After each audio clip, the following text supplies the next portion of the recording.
Present day Pakistan के areas जो हैं पंजाब और सिंध, वहां पे इस्लाम with the impact policies of Muhammad bin Qasim, और जो है एरिया केपी के और बलूचिस्तान का, वहां पे इस्लाम आ गया सुल्तान महमूद गजनवी के थ्रू। जी, अगर आप गौर करें अपने पेजेस पर, सामने एक चीज लिखिए, अलग पेज पे एक लिखिए, मैं आपको ऊपर लिखिए Lahore resolution oblique Pakistan resolution.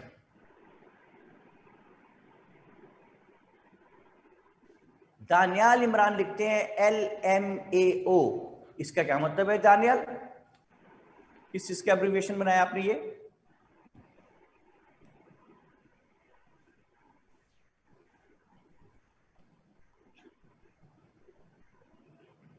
चलें, फिलहाल आप ये लाहौर रेजोल्यूशन के अल्फाज लिखिए। It is the considered view of this session.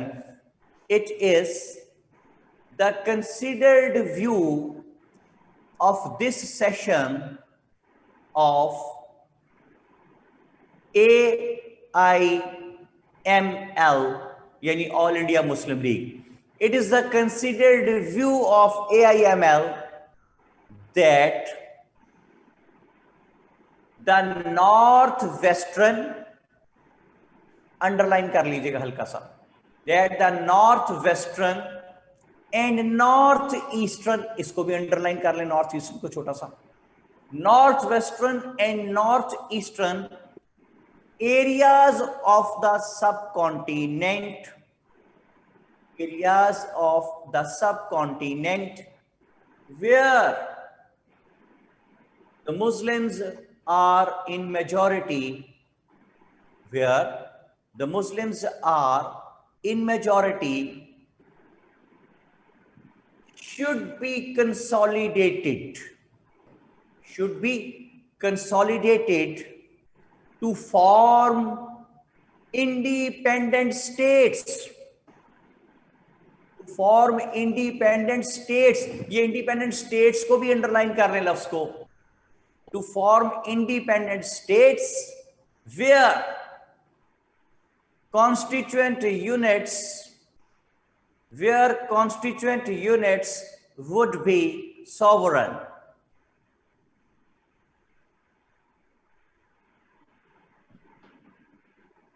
Where constituent units would be sovereign. ठीक हो गया जी हसन साहब? जी सर। इस पर जरा सा गौर करते हैं। फरक ज़ेब कहते हैं वॉइस इज नॉट कमिंग। भाई वॉइस क्यों कमिंग नहीं हो रही? भाई वॉइस को पूछे एडमिन भाई। जरा सा बोर्ड फोकस करें जी हसन, बोर्ड सही नजर आ रहा है? जी सर, क्लियर। देखिए मैं क्या करने लगा हूं, ये मैंने लिखा एक अदद सी। देखा आपने सी कैसे लिखा मैंने? बोर्ड फोकस कर। ओके, ये सी लिख दिया मैंने। लिखा गया जी, आसान काम है, मुश्किल तो नहीं कोई? No sir, right. ये सी का जो ऊपर वाला हिस्सा है, इससे मैंने शुरू किया, ऐसे पेन को लेके गया और इसके बिल मुकाबिल ऐसे इसको यहां तक ले आया जी। Any problem? नो। पहले सिर्फ सी पे कंसंट्रेट करें, उसके बाद देखिए उसके ऊपर मैंने एक टेढ़ा सा ऐसे बॉक्स नुमा बनाया जिसका निचला लाइन जो है, निचली लाइन नहीं है। अब इसको सीधा मैंने ऐसे किया लाइक दिस। अब मैं यहां उल्टा सी लिखूंगा, लेकिन फर्क ये है कि सी के यहां बीच में एक वर्टिकल लाइन भी छोटी सी लेके आऊंगा और इसके पैरेलल इस सी को मैं बाहर तक ले आया। सीधी लाइन ये गई और इसके साथ साथ यहां पे लाके इसको मैंने इसके साथ मिला दिया। ये क्या बन गया Hasan? Sir map of Pakistan. Map of प्यारा पाकिस्तान, जिसपे जान भी कुर्बान 14 अगस्त आ जाए तो फिर बाजे उठा के जिना के मकबरे पे पहुंच जाए भाई, जिना भी परेशान हो जाए। और मैंने किन को आजादी दे दी भाई? एक वो सर उस बंदे को ढूंढे जिसने बाजा बनाया था। ये बात भी ठीक है यार, आपने बड़ी दुखती रग पकड़ी है कि वो बंदा ही पकड़ लो जिसने, मैं कहता हूँ वो बंदा क्यों ना पकड़े जिसने इम्तिहान बनाए थे, एग्जाम, है ना? सर जिसने बहुत सर ये डिजाइन किया था ये पेपर एफपीएससी का लाइक पैटर्न। हाँ, देखें वो फिर उसको आप ना कहें जिसने एफपीएससी का पेपर पैटर्न डिजाइन किया, क्योंकि बुराई तो फिर बढ़ती चली जाती है ना, आप बुराई को जड़ से पकड़े जहां से पेपर शुरू हुए थे ना, वहां से। ठीक है जी, लो जी, मैंने बना दिया प्यारा पाकिस्तान। प्यारे पाकिस्तान के साथ ही मैंने ये एक वी जिस तरह लिखते हैं ना, उस तरह नीचे लेके आया। फर्क सिर्फ ये है कि वी का ये जो दूसरा मैं लेके जा रहा हूं, दूसरी लाइन यहां से जाके मैंने इसको जरा सा बाहर की तरफ कर दिया है, यहां तक लाया और यहां लाके मैंने बना दिया ji Bengal. Okay Hasan? Okay sir. ये बन गया जी सब कॉन्टिनेंट।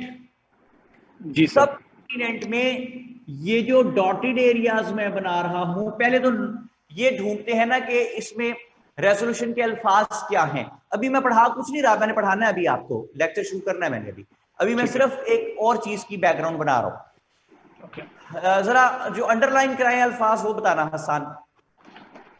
सर ये है नॉर्थ वेस्टर्न, हाँ जी, नॉर्थ ईस्टर्न, हाँ जी, इंडिपेंडेंट स्टेट्स।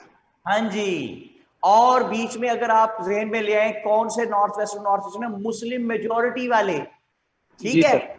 अच्छा तो पहले नॉर्थ वेस्टर्न ढूंढते हैं। देखिए ऊपर होता है नॉर्थ, ये साउथ, नीचे इधर ईस्ट है और ये वेस्ट है। ओके, तो okay north eastern subcontinent का ये आ गया जी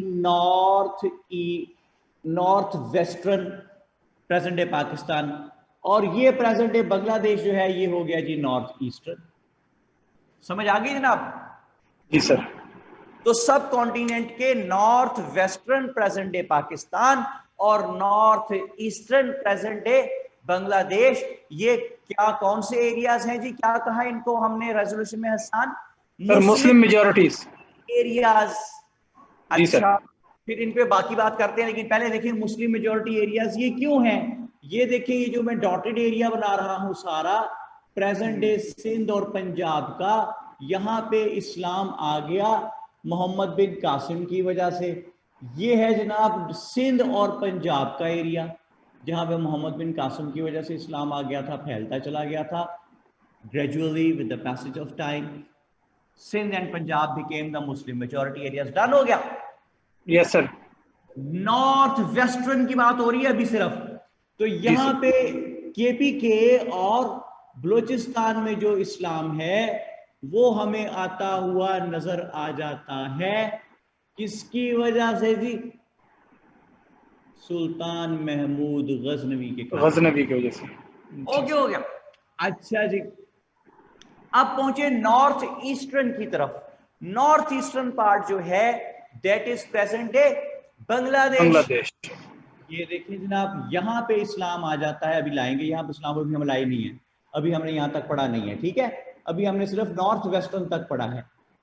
ओके। तो ये मैप को अब आप देखेंगे तो आपको समझ आनी शुरू होगी कि north western and north eastern areas of the subcontinent where the Muslims are in majority okay. should be consolidated to form, अगला लफ्ज पढ़े अंडरलाइन हुआ आसान, सर इंडिपेंडेंट स्टेट।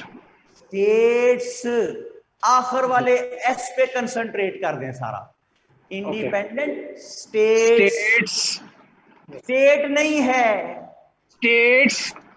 यस, यही तो कहता था शेख मुजीब। हसन कौन था शेख मुजीब? सर शेख मुजीब जिसने लीड किया था बंगाल के एरियाज में मैक्सिमम सीट्स पे। शाबाश, वरना एक शेख साहब हुआ भी तो होते हैं ना मशहूर हैं जो बड़े, ठीक है ना जी, वो तो और कहते हैं ना एक शेख साहब फौत हो गए ना, बड़े कंजूस आदमी, वैसे वैसे बातें बनी हुई है, बड़े कंजूस आदमी थे। तो उन्होंने वो जो घी की बोतल है वो उन्होंने बंद करके रखी हुई थी बड़ी सख्ती से। तो घर वालों को कहते थे कि रोटी पे घी लगाना नहीं, खत्म हो जाएगा, सिर्फ ये बोतल पे रोटी ना ऐसे राइट लेफ्ट करके कर लिया करो ताकि समझो कि घी लग गया। तो बहरहाल फिर वो एक दिन वो फौत हो गए। तो जो बड़ा बेटा था उसने वो घी की बोतल अलमारी के अंदर रख दी, अलमारी को बंद किया, ताला लगा दिया और सबको घर वालों कहा कि अब ये जो ताला है ना सिर्फ इससे रोटी रगड़ के समझ लिया करो घी लग गया है। और साथ एक तारीखी जुमला बोला कि हुन अब्बा जी वाले टाइम वालियां मौजा मुक गई। ठीक है जी। अच्छा जी। तो शेख मुजीब कौन था? अवामी लीग का सरबराह था, बांग्लादेश इसने बनवाया।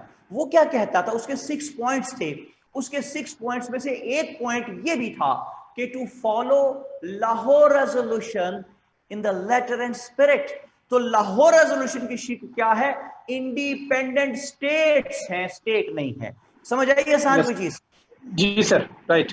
ये है लाहौर रेजोल्यूशन। जरा मैंने आपको इसका मैप पे दिखाया कि क्या सिलसिला बनता है। North western present day Pakistan, north eastern present day Bangladesh. ये है जनाब लाहौर रेजोल्यूशन का थोड़ा सा तारफ। तो अब हम देख क्या रहे हैं कि नॉर्थ वेस्टर्न वाला हमने तो चेक कर लिया कि इस्लाम यहाँ कैसे आ गया, due to the valuable efforts of Sultan Mahmud Ghaznavi and Muhammad बिन कासिम। अब हमने आज देखना है कि how Islam went to the northern part of subcontinent which is present day Bangladesh। Okay. देखिए जी चक्कर क्या है कि मैंने टाइम स्लॉट्स आपको नोट कराए थे। 1027 तक अभी हमने कवर किया आसान। यस जी सर।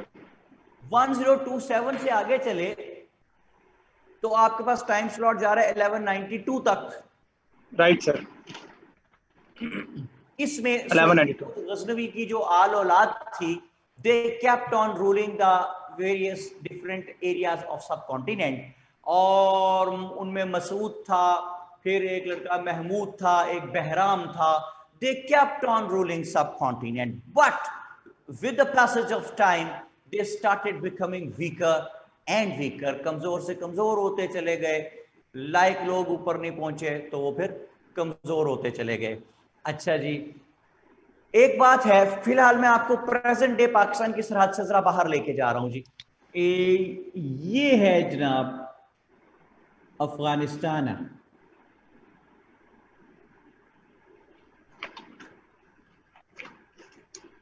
अफगानिस्तान, और ये अफगानिस्तान में जगह मैंने बना दी गजनी।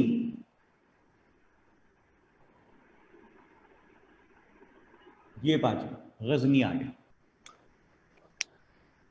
अफगानिस्तान गैर लोगों की जमीन है भाई, बहादुर लोगों की जमीन है। आपको मालूम होगा कि अंग्रेज ने कितने सारे एरियाज पे कब्जा कर लिया था सब कॉन्टिनेंट पे, लेकिन अफगानिस्तान वालों ने अपनी जमीन पे कब्जा नहीं करने दिया। They are brave people. और उनकी जमीन पे जब तक उनका एक बच्चा भी जिंदा है, मेरा नहीं ख्याल कि कोई उन पे 2001 में अमेरिका के पास जितने एटम बम थे सारे, जितने एटम बम कह रहा हूं, जितने बम थे, मिसाइल थे, सारे हर तरह का फेंक के देख लिया। लेकिन दिलेर लोग हैं, बैठे रोटी खा रहे हैं, खाना खा रहे हैं, मिसाइल आके गिरा है, सारे खाना वो मिसाइल से डर नहीं रहे। वो कहते यार वो सारा खाने में मिट्टी डाल दिया खबीस का बच्चा लेके पता चखा ना जरा इनको, वो डरती नहीं है मौत से। सर मैं यहाँ पे एक चीज कोट करना चाहूंगा यहाँ पे इस बात पे। सर एक हमारे मशहूर ISI के हैं, मतलब पास्ट के वो थे, जनरल थे, कर्नल मुजाहिद के नाम से। और उनका एक बहुत बड़ा एक पूरा कॉलम सीरीज भी चली थी, उन्होंने अपना पूरी स्टोरी बयान की थी। वो कहते हैं कि मैंने अफगान नेशन को देखा है बहुत करीब से, लाइक रशिया वार के दौरान। तो वो कहते हैं कि मैं वहाँ पे हम मतलब एक मिशन था समथिंग लाइक दिस। तो पहाड़ के ऊपर हम खड़े हुए और मैंने दूर से देखा कि उनके छोटे बच्चे जो हैं वो अपनी चादरें हिला के दूर से आने वाले एयरप्लेन्स को, मतलब वहाँ पे जो फाइटर जेट्स थे उनको वो चादरें हिला रहे हैं कि हम यहाँ पे हैं। और वो जब आते थे वो छुप जाते थे, और क्योंकि वो शेल फेंकते थे, तो जो बम के शेल होते हैं वो उस वक्त, ये 90s की बात है, उस वक्त पेशावर में एक शेल 500 रुपए का बिकता था।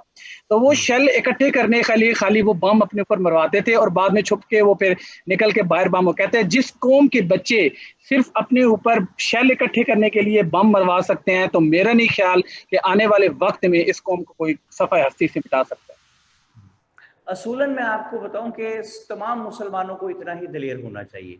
वजह कि जो मुसलमान का मौत पे बड़ा जबरदस्त ईमान होना चाहिए। अगर आपका ईमान हो मौत पे कि मौत तो आनी आनी है, तो फिर आपका डर कम से कम जरूर खत्म हो जाता है। लेकिन हम लोग आसाइशों में घिरे हुए लोग हैं, लग्जरियस लाइफ में घिरे हुए लोग हैं, तो जितना आप लग्जरियस लाइफ में जाते जाते, इस्लाम है दीन फितरत। ये कहा जाता है कि आप अपने घरों को कुशादा लेकिन सादा रखें, उनको इतना खूबसूरत ना बना दें कि उनको छोड़ते हुए आपको दुख हो। एक कैसा जबरदस्त हुक्म है इस्लाम के अंदर मौजूद है, दीन फितरत है ना इस्लाम। बिल्कुल। तो लेकिन हम लोग जो है उसको फॉलो नहीं करते। और लेकिन बहरहाल जी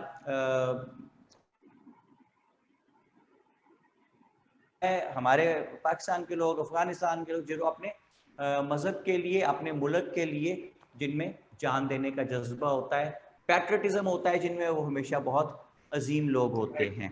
अच्छा जी, बात हो रही, ये मैंने आपको मैप बना के दिखाया, ये अफगानिस्तान है, ये जगह है गजनी। गजनी कौन सी जगह थी हसन? सर जहाँ पे सबुक्तगीन साहब थे अफगानिस्तान के अंदर। सबुक्तगीन साहब? जी सर। माशाल्लाह यार, वो मर गया हुआ, क्यों डर रहा है उससे? नहीं सर, एक्चुअली हमारे एंसिस्ट हैं ना, इस वजह से, उनकी वजह से इस्लाम यहाँ पे आया है। आज हम मुस्लिम है तो शायद उसके कहीं ना कहीं वो भी थे, उनकी भी काविश थी। तलागंग में इस्लाम कौन लाया था Hasan? Sir I think I am too young to जज इट। पाकिस्तान किसने बनाया था हसन? सर कायद आजम अली उस जना। वक्त आप मौजूद थे? नहीं सर। ये पहला जो आपने जवाब दिया ना, ये उसका जी जवाब है। कभी ठीक ये है। जवाब देते कि जी I am too young to comment, भाई आप उस वक्त इसका 47 में आप थे, इसका मतलब आपको अपने एरिया की, स्पेसिफिकली अपने एरिया की हिस्ट्री आपको मालूम होनी चाहिए। ठीक है जी, सही कह रहा हूं मैं। जी ओके सर, जी। राइट। गजनी में अगर आपको याद हो कि सुबुक्तगीन की हुकूमत थी, सुबुक्तगीन से पहले वहां पे सुबुक्तगीन का आका था, मास्टर, उसका नाम था अल्पतिजिन, ALPITIGIN, अल्पतिजिन। ये जो अल्पतिजिन था, इसका गुलाम था सुबुक्तगीन, लेकिन फिर वो गुलामी से आजाद हो गया और उसका दामाद बन गया जी, सन इन लॉ। यार ये अक्सर दामाद पहले गुलाम क्यों होते हैं? पता नहीं, शायद रिहर्सल कर रहे होते हैं, मुझे नहीं पता इस बात कभी बात करेंगे। अच्छा जी, तो ये जो अल्पतिजिन वगैरह थे, इन्होंने यहाँ पे किसी जमाने में कोई फैमिलीज थी जिनकी हुकूमत थी यहाँ गजनी में ओरिजिनली, वो फैमिली थी गौरीज की। तो इन्होंने गौरीज को मार के वहां से भगा दिया, उनके बच्चे बच्चे को कत्ल कर दिया, और जनाब वो भाग गए वहां से, छुप गए कहीं जाके गौरीज, और यहाँ पे हुकूमत बना ली अल्पतिजिन वगैरह ने। फिर सुबुक्तगीन आ गया, फिर सुल्तान महमूद गजनवी आ गया, फिर मसूद आ गया, फिर महमूद आ गया, फिर बहराम आ गया, और इस तरह यहाँ पे गजनवीज की हुकूमत चलती रही। गौरीज पे इन्होंने किया था जी जुल्म, उनको मार के भगा दिया था। तो मैं क्या कहता हूँ कि एक शेर सुने हसन साहब, कि किसी को पस्त ना जानो अगर तुम आज आला हो, ओए हवा का रुख बदलने में जरा सी देर लगती है। तो जरा सी देर लगी जनाब, हवा का रुख बदला, और क्या हुआ जी? ये हुआ कि वो जो गौरीज थे उनमें एक बंदा पैदा हो गया, शहाबुद्दीन मोहम्मद गौरी। उसने चुप करके कई सालों में लग के अपनी एक फौज बनाई। He was a wonderful administrator, a great general, a person full of valor, बहादुरी से भरपूर था। ये हो गए जी कमजोर गजनवी इस वक्त के साथ, वो ताकत पकड़ गया। ये मैं पाकिस्तान की सरहद के सारे बाहर की बात कर रहा हूं आपसे। जी कहां सर। की भला? गजनी की। सर ये गजनी की। उसने जनाब अली गजनवीज पे किया attack, 1186 it was, 1186। Mustafa Imran साहब 1186 इट वाज, जिस वक्त गौरी ने गजनवीज पे अटैक किया, गजनी पे उसने कर लिया कब्जा, और फिर वो चला प्रेजेंट डे पाकिस्तान की तरफ। ही जुमला सुने, ही, और ये जुमला लिखे जो मैं बोल रहा हूं, he also invaded the area of subcontinent from its northwestern border. I repeat, he also invaded the area of subcontinent from its northwestern border. अच्छा जी, नॉर्थ वेस्टर्न बॉर्डर को अंडरलाइन करें। अब मैं आपको बताता हूँ नॉर्थ वेस्टर्न बॉर्डर है कहाँ। पहले आप खुद ढूंढें जो सब कॉन्टिनेंट बनाया हुआ है, इसमें नॉर्थ वेस्टर्न बॉर्डर ढूंढें और मुझे बताएं कहाँ है। लिखें यहाँ पे जो लिख सकते हैं, जल्दी, हरी अप। एडविन भाई कह रही कमरा बहुत बड़ा है, यहाँ इको बहुत, आवाज बहुत गूंजती है।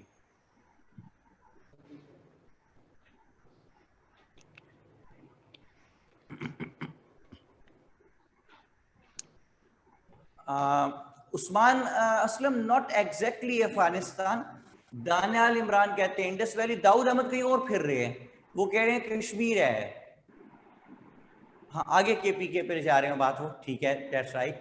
आगा Farhan, KP and parts of Balochistan. Yes, parts of Balochistan ना ही करें, बस केपी तक ही रहें तो भी ठीक है। हाँ जी, वेल डन, ओके। जायदा फारूक ओके। हसन ओके जी? जी सर, जी सर, राइट। यहां से वो एंटर हो गया जी गौरी सब कॉन्टिनेंट के एरिया में। जहां जहां गजनवीज का कब्जा था वहां वहां कब्जा करता चला गया। जहां हिंदू राजा की हुकूमत थी वहां भी कब्जा करता चला गया।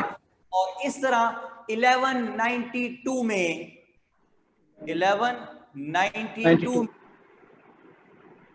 जी सर, ये जो शहाबुद्दीन मोहम्मद गौरी था, इसने लाहौर पे कब्जा कर लिया। लाहौर, जी नुमान इकबाल बिल्कुल ठीक कह रहे हैं आप। 1192 में इसने लाहौर पे जी कर लिया कब्जा।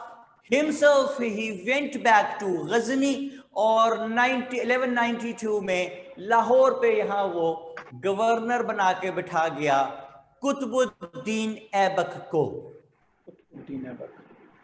ये कुतुबुद्दीन ऐबक कौन है, कहां से आया है Qutbuddin Aibak? He was slave of Shahabuddin Mohammad Ghori. ये पहले स्लेव था, फिर इसकी बहादुरी से और इसकी लॉयल्टी से खुश होके कुतुबुद्दीन ऐबक को जो है शहाबुद्दीन गौरी ने अपनी स्लेवरी से फ्री करार दे दिया, इसको आजाद कर दिया। लेकिन वो क्या है कि इतने मानूस सयाद से हो गए, अब रिहाई मिलेगी तो मर जाएंगे। ठीक है जी, सयाद कहते हैं शिकारी को। तो इतना इसने कहा जी रिहाई नहीं चाहिए, ये पक्का पक्का गुलाम बन गया गौरी का। हसन साहब वो कैसे बन गया होगा? यानी शादी कर ली उसकी बेटी से, ठीक है जी सर। असल में वो जी बड़े बादशाह थे, वो आई थिंक सो वो करती इसलिए थे कि वो उनकी वफादारी को देख लेते थे इतना अरसा गुजारने के बाद, तभी तो वो अपनी बेटी का रिश्ता उनके साथ करते थे कि यार इससे ज्यादा वफादार बंदा हमें शायद नहीं मिलने वाला। वफादारी और प्लस गुलामाना जहनियत, यस, ताकि हमारी बेटी का तंग ना करे और हमारा गुलाम बन के रहे। शायद ये बात होती होगी, मुझे मालूम नहीं है यार। ये अक्सर जो गुलाम हैं ये बाद में दामाद क्यों बन जाते हैं, मुझे सर 1 मिलियन क्वेश्चन। हाँ, ये इस पे थीसिस भी हो सकता है पूरा एक। बहरहाल ये एक आइडिया, इस पे सोचिए, फिर बात करेंगे इस पे कभी। अच्छा जी, तो मैं क्या बात कह रहा हूँ भाई, मैं ये कह रहा हूँ कि लाहौर पे भी इसका कब्जा हो गया गौरी का। लाहौर में उसने यहाँ पे बिठा दिया कुतुबुद्दीन ऐबक को, अपने स्लेव को, बतौर गवर्नर, और खुद वो वापस चला गया गजनी में। और लाहौर पे 1192 में गवर्नर बन के बैठ गया कुतुबुद्दीन ऐबक। 1192 से लेके 1206 तक, आखिरी टाइम स्लॉट कल मैंने जो लिखवाया था, 1192 1206 तक। नुमान इकबाल कह रहे हैं sir Shahabuddin Ghori died in Dina Jhelum, पूछ रहे हैं वो ये बात। भाई अभी तो जिंदा है ना, अभी मरने तो दो, मरे तो बताइए ना कहाँ मरा था।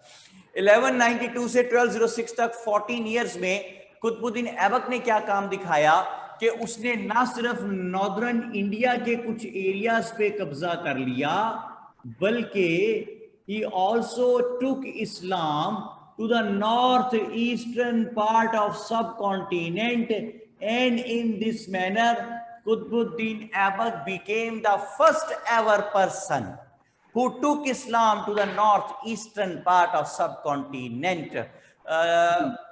हसन, रेजोल्यूशन के कितने हिस्से मैंने आपको अंडरलाइन कराए थे? 2, north western and north east. दो है ना? राइट सर, जी सर, दो। इन दोनों में से एक जो है नॉर्थ ईस्टर्न, वो किसका क्रेडिट है? कुतुबुद्दीन ऐबक का। ऐबक का, जी सर। तो evolution and growth of Islam in subcontinent बताते हुए हम कुतुबुद्दीन ऐबक को इग्नोर कैसे कर सकते हैं? That is possible. एडमंड फरखजेब साहब को आवाज नहीं ठीक जा रही, बेटे कुछ करे उनसे ऑन बोर्ड ले, उन्हें जैसी बात हो रही। ओके अच्छा जी, ये बात मैंने आपको बताई कि 1192 से 1206 तक वो ले गए इस्लाम को north eastern part of subcontinent तक। 1206 में क्या हुआ कि ये जो शहाबुद्दीन गौरी था, शहाबुद्दीन गौरी, इसने क्या किया, ये जेहलम में दीना के नजदीक था और किसी एक्टिविटी में मुलव्वस था, काम कर रहा था अपना कोई, वहां पे इसको कहते हैं कि नमूनिया हो गया था, इसको बीमार हुआ और देन ही डाइड 1206 में। जब ये 1206 में फौत हो गया तो Qutbuddin Aibak who was here in Lahore as a governor, he declared himself sultan here in subcontinent. And जुमला सुने, करोड़ रुपए का जुमला। हसन कितने का? करोड़ रुपए का। करोड़ रुपए का जुमला। And he declared himself sultan here and laid the foundation of first ever Islamic state here in subcontinent. When in 1206 Shahabuddin Ghori died, so Qutbuddin Aibak declared himself sultan here and laid the foundation of first ever Islamic state here in subcontinent. Itni zyada importance, the most vital importance which is being gathered by Qutbuddin Aibak for the evolution and growth of Islam here in subcontinent, that the first ever person who took Islam to the northeastern part of subcontinent and the first ever person who laid the foundation here of first Islamic state. Okay? Yes sir. Right. Done हो गया जी।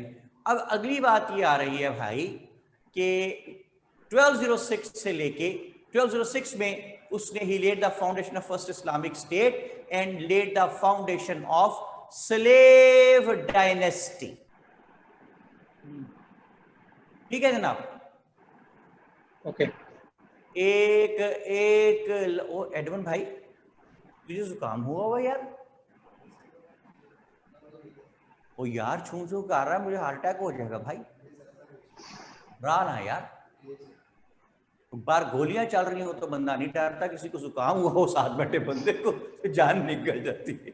ओ नहीं यार नहीं, डरा ना भाई मुझे, अब छूछा ना कहीं, या मेरे से कम 100 फुट दूर जाके बैठ जा। तू ऐसे कर तो बेटे इछरे जाके बैठ जा, ठीक है? वहां से कंट्रोल कर सकता। ये जी उस्मान असलम साहब, डर तो लगता है यार बंदे को। नूरुल हुदा क्या कहती हैं जी, वो मेरी बेटी कह रही repeat the last line sir please, slave dynasty की।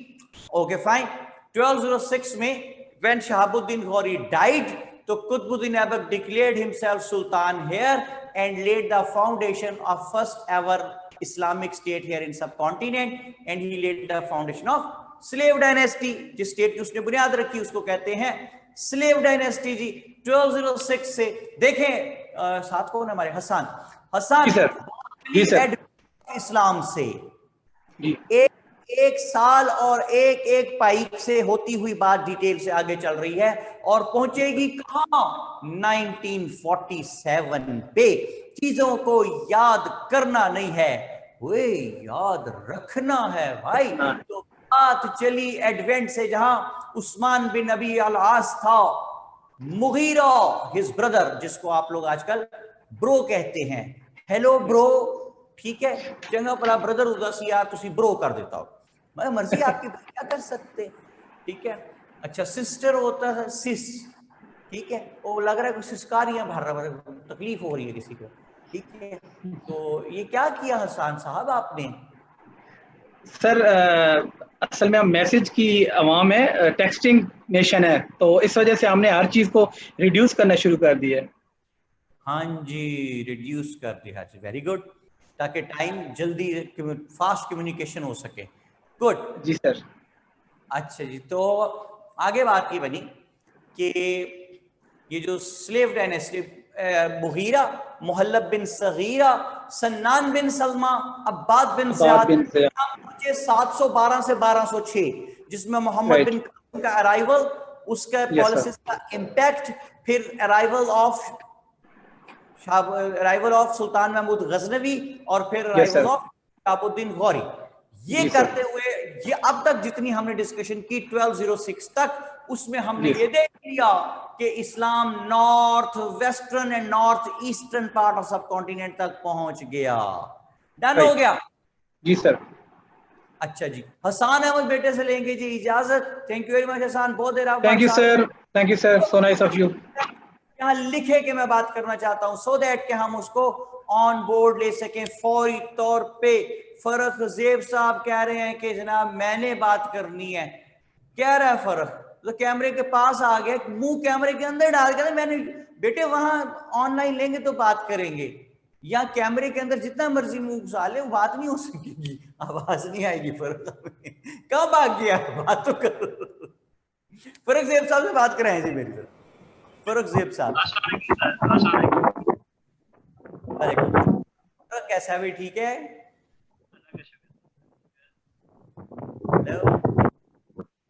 सर अल्लाह का शुक्र। के साथ बैठे हुए हैं, बिल्कुल बहुत डिस्टॉर्शन आपकी आवाज में। कौन है? अशरफ कह रहे बात करा दें जी उस्मान। फर्क से बेटा बहुत डिस्टॉर्शन आ रही है, आपकी बात समझ नहीं आ रही मुझे। दानियल इमरान इल टॉक यानी बीमार बात। अच्छा वो कह रहे हैं आई विल टॉक। ये नुकसान होता है हसान अहमद चीजों को मुख्तर कर देने का। विल टॉक जो है वो इल टॉक लग रहे नहीं, बीमार बात। दानियल इमरान से बात कराएंगे, अशरफ से। मोहम्मद अमीर हमजा है, वो कहते हैं मैंने बात करनी सर मी। और हसान क्या कहते हैं, शॉर्ट फॉर्म है जी। Very good, well said. हाँ जी, कौन है जी लाइन पे? अशरफ शाह साहब जी। शाह जी अस्सलाम वालेकुम। आवाज तो आ रही भाई, म्यूट हो गए हैं, बोल नहीं रहे जी। अशरफ शाह जी नाराज हो गए हमारे से क्यों नाराज हो गए भाई? हमने तो आपका ही कुछ नहीं। इल टॉक से बात कराएं जी दानियल इमरान से। इल टॉक। हेलो, अस्सलाम वालेकुम सर। वालेकुम अस्सलाम दानियल, कैसे हैं बेटा आप? ठीक हैं? ठीक ठाक अल्हम्दुलिल्लाह सर। दानियल आप कोई शाही आदमी है, काफी शर्माते हैं। नहीं, नॉट रियली। तो फिर अपनी डीपी लगा दो ना यार, पता तो चले बंदा किससे बात कर रहा। ठीक है, चलो जो बेटियां हैं उनका तो अपना तरीकाकार है, वो बेशक डीपी लगाएं ना लगाएं। वो बॉयज हैं आप लोग, आप तो लगा दिए, पता तो चले बंदा चले किससे सर बात डीपी लगा लेंगे, आप खुश रहें सर। खान साहब मैंने कल भी कहा था वो उड़ रहे हैं किसी पैराशूट में, कुछ पता नहीं चल रहा। अच्छा, और फरख ज़ेब साहब हैं जी, बड़े डिसेंट से आदमी हैं, और उनका ख्याल ये है कि कैमरे के जितना नजदीक मुंह ले आए तो बात होनी शुरू हो जाएगी। हालांकि बात तो वहां से होगी ना, म्यूट होंगे। हाँ जी दानियाल, मेरी बातें सारी समझ आ रही हैं आपको? Yes sir. दानियाल क्यों नहीं होता CSS लोगों से? इनबिल्ट फेयर होता है सर कि अनएक्सपेक्टेड का, अननोन टेरिटरी होती है। कुछ लोगों को इतने वास्ट वैरायटी ऑफ सब्जेक्ट्स पढ़ने में आई थिंक डिफिकल्टी होती होगी, स्पेशली इंग्लिश लैंग्वेज पे काफ़ी इशू है। या बेसिकली फेयर ऑफ फेलियर, जिस तरह हसन अहमद कह रहे हैं। मेन किलर जो है आपका, that is English essay. Absolutely. मैं ये कहता हूं कि मैं आपको एक बात बताना चाहता हूं, पिछले 15-16 साल में, और जब से हमने माशाल्लाह वर्ल्ड टाइम्स बनाया है, इसके भी ये 7-8 साल वर्ल्ड टाइम्स के, आज तक मेरा कोई स्टूडेंट इंग्लिश एसे में फेल नहीं हुआ। ये एक यूनिक रिकॉर्ड अल्लाह पाक ने मुझे दे रखा है। अब मेरा रिकॉर्ड तोड़ने की कोशिश ना करना दानिया। पता नहीं ना, मैं तो तोड़ के दिखाऊंगा रिकॉर्ड, ऐसी की तैसी सी। चैलेंज की है सर ने मुझे, ठीक है दानियाल, ऐसा चैलेंज नहीं करना कभी। अच्छा, इसकी क्या, the people who work, obviously the people who work, तभी तो हमारे हर साल वर्ल्ड टाइम्स के हमारे मतलब अबाउट 300 पीपल जो है वो रिटर्न क्लियर कर लेते हैं। आखिर ऐसे क्लियर होता है तो रिटर्न क्लियर होता है ना भाई सारा। और 150 के नजदीक लोग जो हैं those who get allocated in various groups every year. तो उसकी वजह यही है कि हमारा ऐसे बड़ा अच्छा चला जाता है। लेकिन obviously the people who work वो पास होते हैं। अब ये नहीं आप इम्तिहान देने जाए ही ना और कई साल आपने कहा था आपका स्टूडेंट ऐसे में पास हुए थे, मैं तो आपका स्टूडेंट हूं, मुझे पास। आप इम्तिहान देने जाएंगे तो पास होंगे ना। And obviously the people who keep on working. ठीक है बेटा, बिल्कुल। बात समझ आ गई आपको? Yes sir.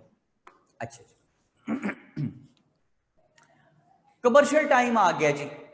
Daniyal commercial time समझते हैं ना आप? Pardon, commercial?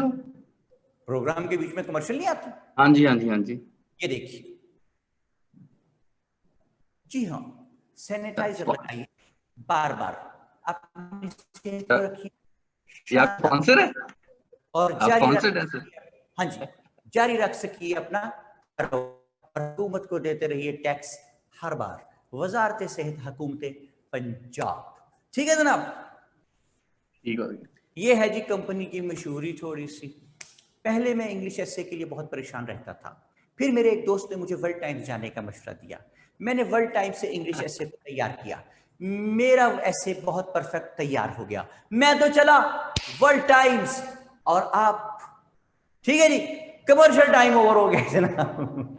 कंपनी की हमने कर दी मशहूरी और अब हम क्या करेंगे जी, वापस आते हैं कमर्शियल से। So welcome back after the break. और बात पहुंची है 1206 तक। 1206 में क्या बात हो रही है भाई कि शहाबुद्दीन गौरी फौत हो गया, Qutbuddin Aibak declared himself sultan here. तो नेक्स्ट टाइम स्लॉट हमारा दानियाल क्या है? 1206 से चलेंगे, कहां पहुंचेंगे? 1526 तक। दानियल मेरा हिसाब जरा कमजोर है यार, बताना ये टोटल कितने साल बनते हैं 1206 से लेके 1526 तक? 500 minus 200 तकरीबन 200 and उसे करने दो ना, लिखो यहाँ 320, उसे करने तो दो। 320 सर, थैंक यू। बाबर अपना आईडी कार्ड नंबर लिख रहे हैं, क्या कर रहे हैं भाई?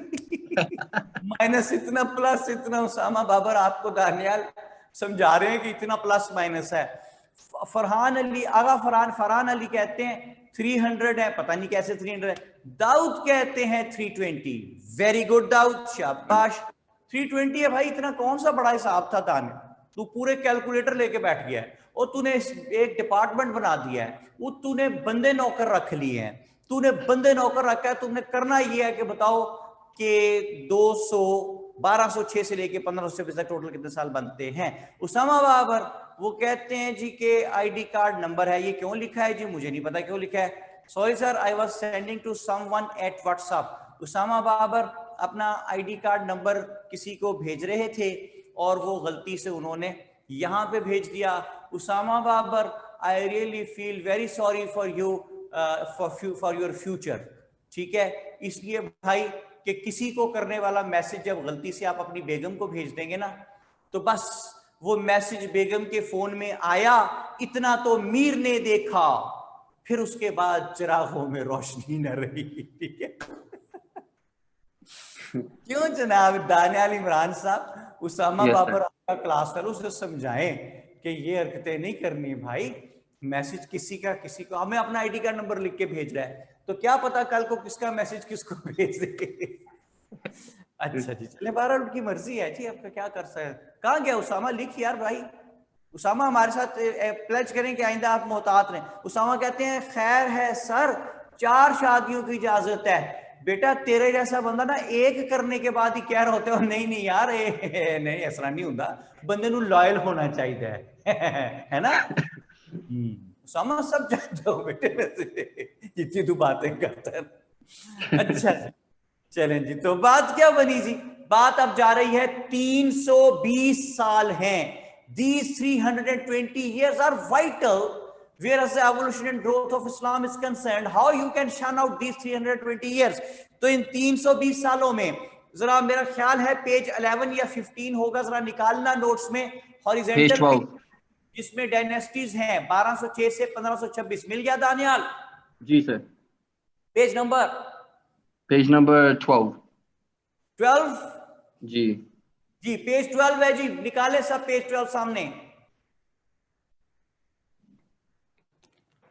मोमिल, अवैस, जुनैरा, जाजेब, दाऊद, सारा, रज़ा, सैयद अहमद, अनम बदर, सबा खान, जैनब फातिमा, मरियम अवान और शुएब लियाकत साहब, सैयद अहमद साहब, सदफ, इकरा। ये मुझे आप लोगों के नाम कैसे ज़बानी याद है, देखा आपने गौर किया दानियल?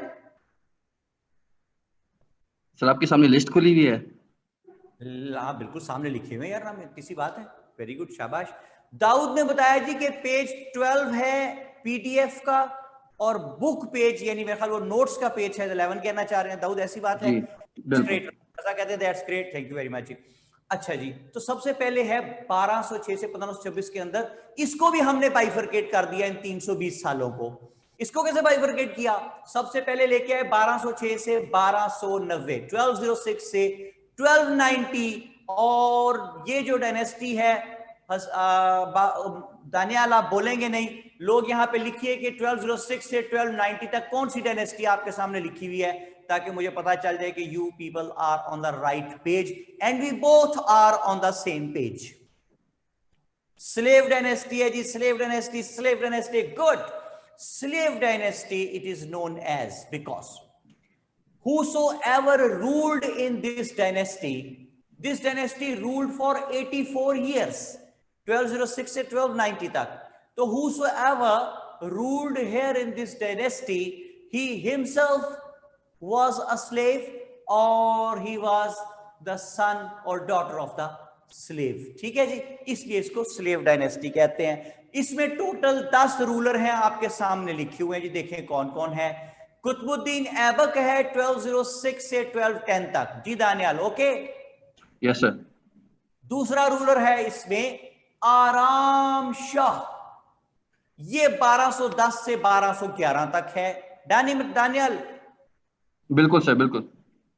तीसरा रूलर इसमें शमसुद्दीन अल्तमश है,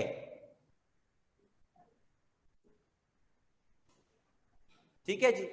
स्पोगमाई खटक बड़ी अहम बात कर रही है, वो कह रही है हाउ कुड स्लेव्स रूल। देखें जहानत जो है और वेलर जो है, बहादुरी और लीडरशिप क्वालिटीज जो हैं, वो किसी की मीरास यानी इनहेरिटेंस नहीं है, किसी की ऑनरशिप में, किसी की मलकियत नहीं है।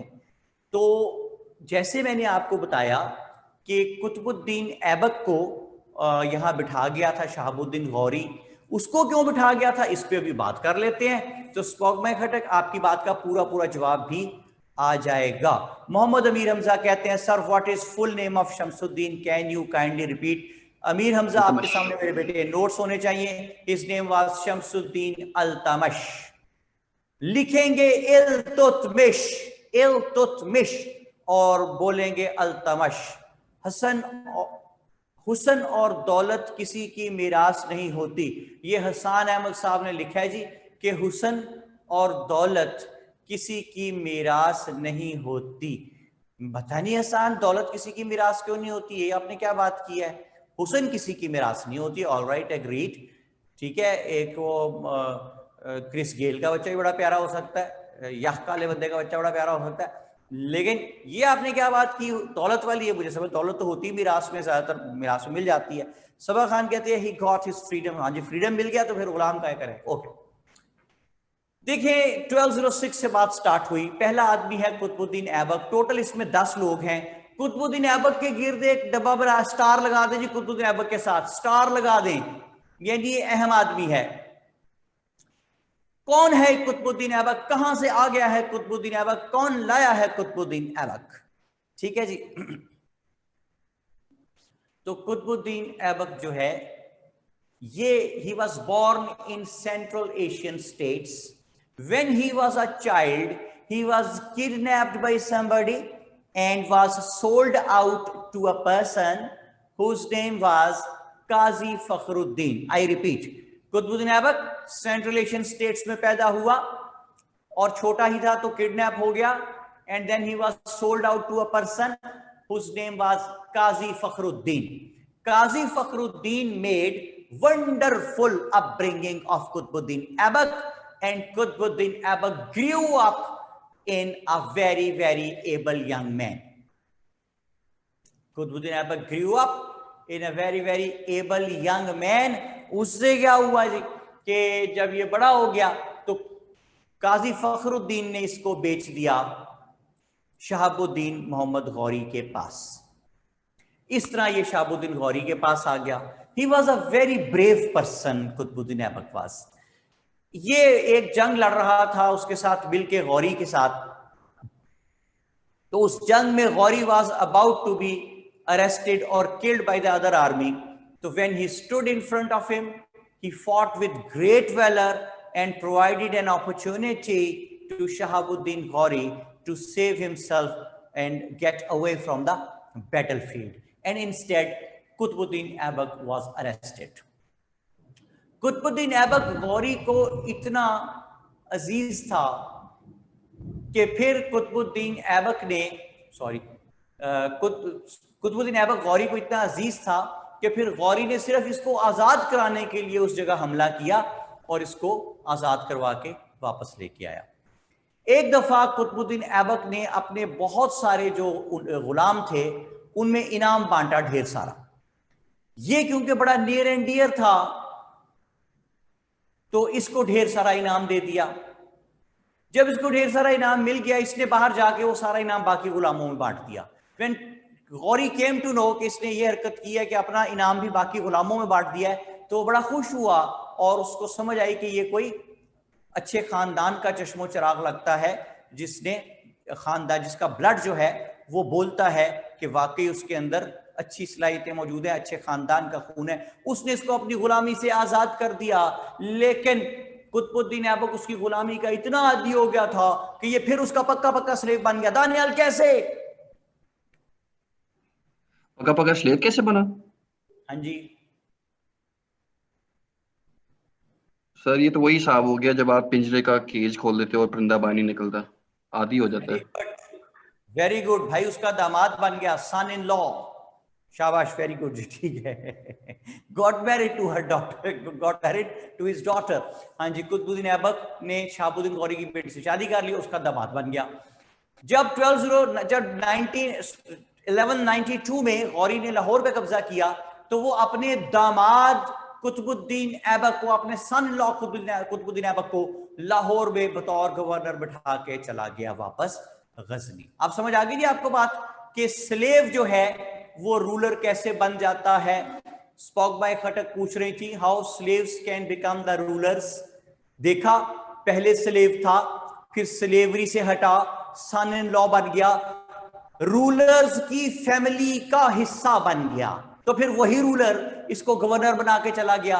खुद वो जाके जब फौत हो गया 14 इयर्स के बाद तो फिर ये स्लेव, सो कॉल्ड स्लेव जो रह गया था, ये यहाँ का रूलर बन गया कुतुबुद्दीन ऐबक।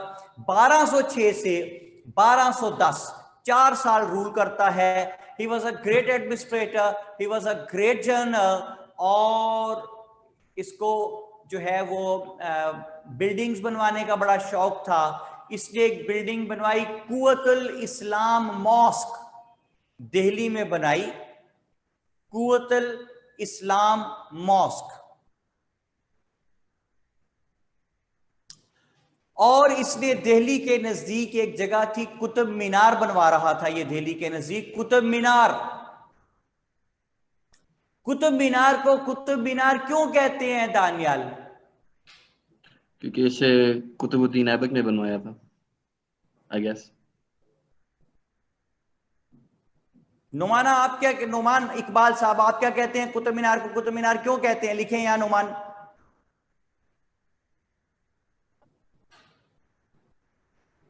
ओए काके, बारिश हो रही है, ज्यादा है।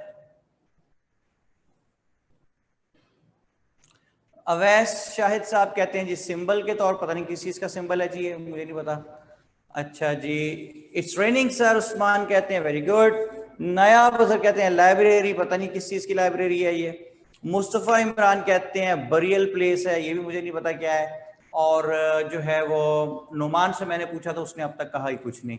रजा कहते हैं सर हिज मकबरा इज इन अनारकली। हाँ जी, तो मैं पूछ रहा हूँ कि भाई कुतुब मीनार को कहते हैं? रजा साहब कह रही जी उसका मकबरा नारकली में, लो 200 अंदाजा लगाओ। मैंने पूछा भाई कुतुबुद्दीन ऐबक के नाम पे बना, नोमान इकबाल कहते हैं। नोमान गलत कह रहे हैं आप सब लोग, सुने। कुतुबुद्दीन ऐबक जो है, he was follower of a great Muslim saint whose name was Hazrat Khwaja बुख्तियार Qutubuddin काकी रहमतुल्लाह अलैह। फिर सुने, हजरत ख्वाजा बुख्तियार कुतुबुद्दीन काकी रहमतुल्लाह अलैह, ये उनका बड़ा मुरीद था, फॉलोअर था। हमारे जो हजरत दाता गंज बख्श हैं, बाबा फरीद, वो भी उनके बहुत फॉलोअर थे, ख्वाजा मुख्तियार कुतुबुद्दीन काकी रहमतुल्लाह अलैह के, इतने बड़े बुजुर्ग थे वो। तो उनके नाम पे ये मीनार बनवा रहा था, that is why that is known as Qutub Minar. जी दाऊद, मैं नाम रिपीट करता हूं, हजरत ख्वाजा बुख्तियार कुतुबुद्दीन काकी रहमतुल्लाह अलैह, काकी KAKI, काकी रहमतुल्लाह अलैह। अच्छा जी, इसको याद रख लीजिए बात को। तो 1206 से 1210 तक इसकी हुकूमत। 1210 में व्हाट हैपेंड कि ये गेम होती थी चोगान, CHOGAN, चोगान, जिसको आजकल आप पोलो कहते। दानियल सो गया? नहीं सुन रहा हूँ सर। ना हाँ ना ना हूं कुछ भी नहीं। वो इतना चुप चुपीता आदमी। सर मैं आपके नोट्स लिख रहा हूँ, लंबा नाम आपने लिखवाया अभी। नोट्स लिख रहा था, शोर मचा के लिखा था, ठीक है जी। अब आप शोर मचाएं और हम आपसे इजाजत लेके चलते हैं आगे। कहाँ जाएंगे जी हम? अब हम जाएंगे उस बेटे के पास जिसने कहा था जी अब मैंने फैन बंद कर दिया, डिस्टॉर्शन नहीं आएगी। उनका ना ये वही है जो कहते हैं कि कैमरे के अंदर मुंह घुसा दो तो आवाज दूसरे तक जाने लग जाती है। फर्रुख ज़ेब साहब जो किसी तारफ के मोहताज नहीं है, आज हमारे साथ मौजूद हैं। इन्होंने अपने फारग टाइम में से टाइम निकाल के हमारे प्रोग्राम में शिरकत की है, बात कराई थी। हेलो अस्सलाम सर। बस हम फर्रुख, कैसा है भाई? ठीक है, अल्लाह का शुक्र सर, अल्लाह का शुक्र। तबीयतें ठीक हैं? Yes sir. किस इलाके में पाए जाते हैं आप? Sir I am from Multan. Multan, वाह जी वाह, जहां पे मिलता है हाफिज का मुल्तानी सोनल, ठीक है जी, वेल डन। इतनी दूर मेरा बेटा बैठे, गर्मी कितनी है फर्क वहां पे? Sir it's very hot over here sir. हैं sir around 50। Oh very good यार, बहुत ज्यादा है भाई। तुम्हारे पास तो बारिश हो रही है, बारिश भेजे थोड़ी आपको। आप एंजॉय कर लें सर। अच्छा नियत तो होनी चाहिए ना बंदे की यार, दुआ तो कर सकते हैं कि अल्लाह मुल्तान में बारिश कर दे। अल्लाह पाक के पास किस चीज की कमी है यार, इस तरह भेज सकता हूँ बारिश भाई, आपके पास दुआ कर सकता हूँ। अच्छा जी, फर्क यहाँ तक कहानी समझ आ रही है आपको सारी? Yes sir. 1210 में कुतुबुद्दीन ऐबक चोगान खेल रहा था, पोलो जिसे आप कहते हैं। तो एक नाखलफ घोड़े ने ना सिर्फ इसको गिरा दिया बल्कि खुद भी इसके ऊपर जा पड़ा, तो ये जमीन के साथ लग के प्लस्तर हो गया। प्लस्तर होना समझते हैं ना? Yes sir, he got died. हाँ जी, सारा ही मर गया, ठीक है। अब जब ये सारा मर गया तो अब किसी को तो सुल्तान बनाना था, तो उन्होंने इसके बेटे आराम शाह को सुल्तान बनाया। क्या नाम है फर्क उसका? आराम शाह। तो उसका मोटो ही अजीब है, वो कहता है ना कोई बात कहनी है ना कोई काम करना है, उसके बाद काफी देर तक आराम करना है। वो जनाब आराम करता करता 1 साल हुकूमत की उसने। और जुमला सुने, कुतुबुद्दीन ऐबक का एक गुलाम था। सुना था आपने जुमला फर्क? जी सर। उस गुलाम का नाम शमसुद्दीन अल्तमश था। Okay yes sir. तो साइंस की रूह से वो गुलाम बाद में क्या बन गया होगा? सन in law. Sun in law बन गया, ठीक है जी। फर्क साहब? Yes sir. कोई बात समझ आ रही है भाई? Yes sir. तो हूं हाँ कर दिया करो ना, ताकि मैं आगे चला करूं बेटे, के बात कम्युनिकेट हो गई। एक स्टूडेंट को लाइन पे रखने का साथ मतलब ये होता है कि मैं सारों से एग्रीमेंट ले रहा हूं कि अगर इस एक बच्चे को बात समझ आ रही है, इसके अंदर बाकियों तक बात भी कम्युनिकेट हो रही, समझ आ रही, ये मतलब होता है बेटे। अच्छा जी, ओके सर। तो इसका एक गुलाम था कुतुबुद्दीन ऐबक का जिसका नाम था शमसुद्दीन अल्तमश। वो शमसुद्दीन अल्तमश जो था वो लेटर ऑन इसका दामाद बन गया, और जिस वक्त कुतुबुद्दीन ऐबक फौत हो गया तो ये जो लड़का था इसका बेटा कुतुबुद्दीन ऐबक का आराम शाह ये सुल्तान बन गया। बड़ा ही नालायक आदमी था, इनकॉम्पिटेंट था, लथार्जिक था, इनकैपेबल था। तो जिस वक्त शमसुद्दीन अल्तमश ने देखा कि ये तो डबो देगा सब कुछ, इससे रूल छीन लेंगे लोग, तो उसने खुद आके हमला किया, आराम शाह को आराम से कत्ल कर दिया और खुद वो बन गया रूलर। कब? 1211 में। तो 1211 से लेके 1236 तक, right from 1211 till 1236, 25 years Shamsuddin Altamash kept on ruling subcontinent. Shamsuddin Altamash का जो ओरिजिन था, he was from Turkmenistan, the central Asian state, वहां से आया हुआ था वो। इसका 25 साल का जो रूल है, he was a very pious man, Shamsuddin Altamash बड़ा नेक इंसान था। शमसुद्दीन अल्तमश ने दो काम ऐसे हुए इसके दौर में जो लॉन्ग लास्टिंग साबित हुए। इसने तुर्कमानिस्तान से 40 बॉडीगार्ड्स मंगवाए अपने। they all were well built, tall, healthy, full of valor, great fighters। उनको 40 बंदे इसने बुला लिए। फर्क ठीक है? Okay sir. इन 40 लोगों को कहते हैं इस हिस्ट्री में the 40s। 40s। The 40s, ठीक है? Okay the sir. इंग्लिश वाला द और 40 पोस्टोफियस, द 40s। मिनहाल पूछ रही हैं, sir Altamash who was whose son in law? whose, ये एक नया लफ्ज है, who के साथ पोस्टोफियस डाला उन्होंने। was whose son in law? ये मेरे बेटे मैंने आपको बताया जो कुतुबुद्दीन ऐबक का सन इन लॉ था। अच्छा जी, मानूर आकिफ क्या कहती हैं जी? वो कहती हैं सर रिपीट कर दें 40 लोगों वाली बात। जी बेटा जरूर कर देता हूं। देखें, द 40s, तुर्कमानिस्तान से शमसुद्दीन अल्तमश ने 40 लोगों को बुलाया अपने बॉडीगार्ड के तौर पे, क्योंकि वो वेल बिल्ड थे, टॉल थे, ग्रेट फाइटर्स थे, फुल ऑफ वेलर थे, बहादुरी से भरपूर थे, इसलिए उसने उनको बतौर बॉडीगार्ड्स यहां बुलवा लिया। मानूर बेटे समझ आ गई तो यहाँ यस या ओके शोके लिख दे, मुझे समझ आ जाए बात। ओके, फर्क आपको समझ आ रही बात? Yes sir, yes sir, I am with you sir. फर्क, आपकी शादी हो गई भैया? Yes sir, I am married. हाँ माशाल्लाह, वो डीपी से लग रहा है बेटे, वो मजलूम से बने बैठे हुए हो।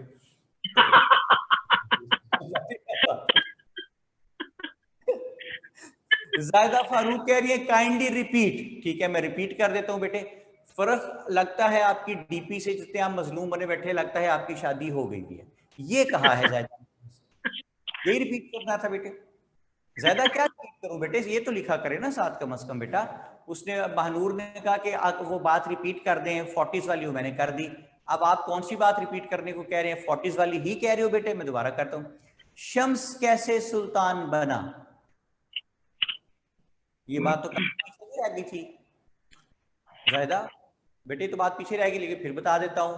शमसुद्दीन अल्तमश भी क्योंकि कुतुबुद्दीन ऐबक का स्लेव था, जब इसने देखा कि आराम शाह बहुत नालायक आदमी है और रूल उससे छिन जाएगा, तो इसने हरकत में आया, और इससे पहले कोई और रूल छीन लेता आराम शाह से, तो इसने अपने ब्रदर इन लॉ यानी साले को, आराम शाह को इसने मार दिया और खुद ये बादशाह बन गया। अब ठीक हो गया जी ज़ायदा? ओके। तो शमसुद्दीन अल्तमश ने ये जो 40 लोग बुलाए, इन 40 लोगों को द 40s कहते हैं हिस्ट्री में, द 40s। इन 40s को जब बुलाया, इन्हीं 40s में एक आदमी था, उसका नाम था गयासुद्दीन बलबन। लिख ले, इन्हीं 40s में एक आदमी था जिसका नाम था गयासुद्दीन बलबन।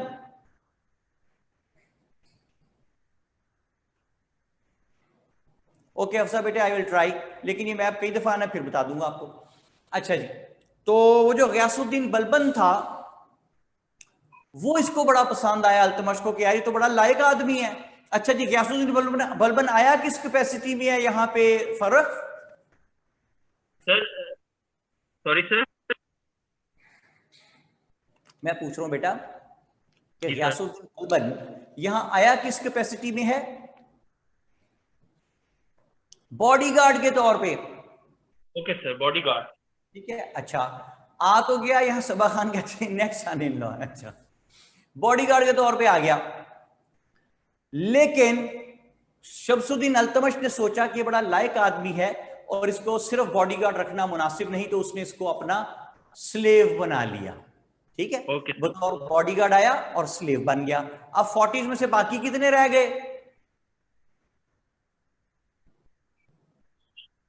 39 सर।